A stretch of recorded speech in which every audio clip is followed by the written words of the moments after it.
ഇരുട്ട് വിളക്ക് എത്ര കഷ്ടപ്പെട്ടാലും സമ്പാദിക്കുന്ന പണം കയ്യിൽ നിൽക്കാത്തവരാണോ നിങ്ങൾ? അമിത ചെലവ് ഒഴിവാക്കുവാനും കയ്യിലുള്ള പണം ചോർന്നു പോകാതെ സമ്പാദ്യത്തിലേക്ക് മാറ്റുവാനും ഉള്ള ഒരു സാഹചര്യം ഉണ്ടാക്കുന്നത് ശുക്രനാണ്. ഈ ശുക്രന് വെള്ളി മോതിരം ധരിക്കുന്നതിലൂടെ നമുക്ക് ശക്തിപ്പെടുത്താൻ സാധിക്കുമെന്ന് ചില ഗ്രന്ഥങ്ങളിൽ കാണുന്നു. എന്നാൽ ഈ വെള്ളി മോതിരം വാങ്ങുന്നതിനും ധരിക്കുന്നതിനും ചില നിഷ്ഠകളൊക്കെ ഉണ്ട്. അവയെല്ലാം പാലിച്ച് ശരിയായ രീതിയിൽ എങ്ങനെ ഒരു വെള്ളി മോതിരം ധരിക്കാം എന്ന് നോക്കാം. വെള്ളി ആഭരണം പണം കൊടുത്ത് വാങ്ങിക്കുന്ന ദിവസത്തിനാണ് പ്രത്യേകത.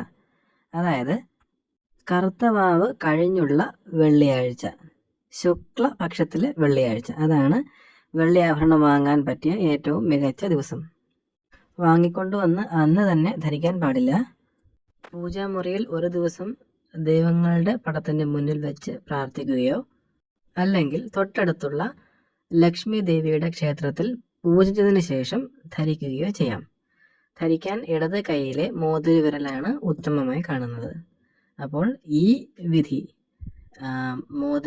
വെള്ളി മോതിരം ധരിക്കുകയാണെങ്കിൽ നമ്മുടെ സാമ്പത്തിക നില മെച്ചപ്പെടും എന്നാണ് ചില അറിവുകളിൽ നമുക്ക് മനസ്സിലാക്കാൻ സാധിക്കുന്നത്.